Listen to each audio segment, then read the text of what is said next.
सर्दियों की एक शांत सुबह थी। कॉलेज कैंपस में हर तरफ ओस की बूंदों से ढकी घास चमक रही थी। वहीं एक कोने में बैठा आरव अपनी कॉफ़ी की चुस्कियों के साथ किताब पढ़ रहा था। तभी सामने से वो आई, मायारा। हल्की गुलाबी शॉल, बिखरे बाल और आंखों में एक अलग सी चमक। मायारा पहली बार कॉलेज आई थी, नए सत्र की नई छात्रा। आरव की नज़रें उसकी मासूमियत में कुछ देर के लिए ठहर सी गईं। वो कुछ भी कहे बिना बस मुस्कुरा दी और आगे बढ़ गई। उस एक मुस्कान ने आरव के दिल में कुछ ऐसा छू लिया जैसे बरसों से किसी की तलाश अब पूरी हुई हो। आरव ने कोशिश की, धीरे धीरे मायारा के करीब आने की। वो क्लास के प्रोजेक्ट्स में मदद करता, नोट्स देता, कभी कभी लाइब्रेरी तक उसके साथ चलता। मायारा भी आरव की इस सादगी और समझदारी की कायल हो गई। दोनों की दोस्ती गहराने लगी। मायारा ने अपनी परेशानियां बताना शुरू की, अपने पुराने टूटे रिश्ते की बातों में आंखें नम कर लीं। आरव सब सुनता रहा, बिना कोई उम्मीद के, क्योंकि उसे सिर्फ उसकी मुस्कुराहट की सलामती चाहिए थी। एक शाम जब सूरज ढलने को था और आसमान सिंदूरी हो गया था, आरव ने मायारा से कहा, मायारा, तुमसे कुछ कहना चाहता हूँ। वो रुक गई। हाँ, मैं तुमसे मोहब्बत करता हूँ, बहुत दिन से, लेकिन डर था कि कहीं दोस्ती भी न खो दूँ। मायारा चुप रही, कुछ नहीं कहा।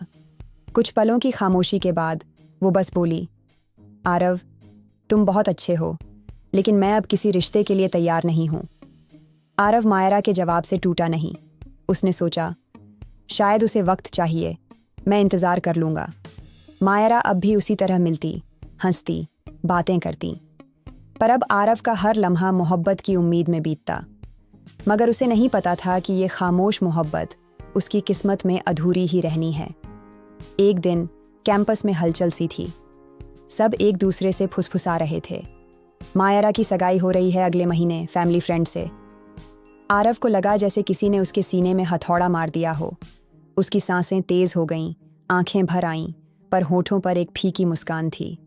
वो खुद से बड़बड़ाया, टूटे हुए दिल की आवाज़ नहीं होती।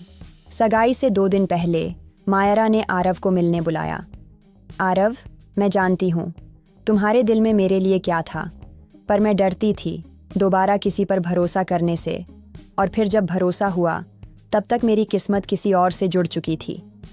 आरव ने उसकी आंखों में देखा, मुस्कुराया और कहा, मोहब्बत तो सब करते हैं मायारा, पर हर मोहब्बत की किस्मत एक सी नहीं होती। फिर वो बिना कुछ कहे वहाँ से चला गया। शायद अपने टूटे दिल को और ज़्यादा शर्मिंदा नहीं करना चाहता था। 5 साल बीत गए। आरव अब एक प्रसिद्ध कवि बन चुका था।